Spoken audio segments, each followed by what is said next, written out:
Është një epizod i errët në demokracinë parlamentare, ku partia fituese nuk respekton rregullin bazik kushtetues që thotë që një i zgjedhur s'mund të jetë edhe kryeministër apo ministër edhe deputet i Kuvendit të Kosovës.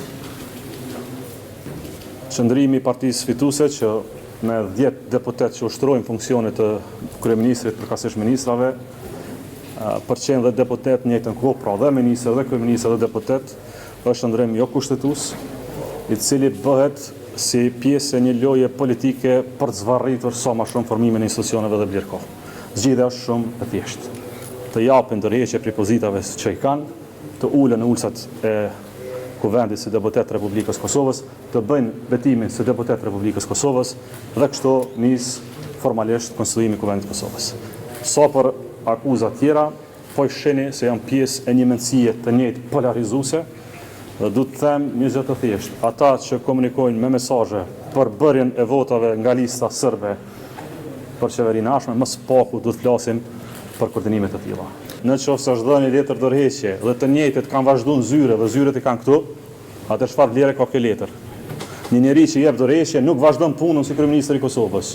Ju lut shkonin tek kryeministria, sheni, a është kryeministri i Kosovës kryeministër apo është deputet në Kuvendin e Kosovës, sepse dyja s'mund të bëhen.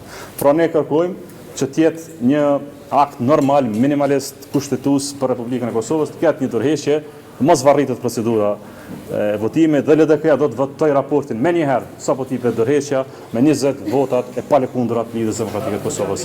Tani këto janë çështje interpretime kushtetuese për Kuvendin e Kosovës, se ne jemi deputet Kuvendit të Kosovës. Ne nuk do të bëjmë shkelje të tjera kushtetuese që nesër përdoren për rrëzimin e qeverisë.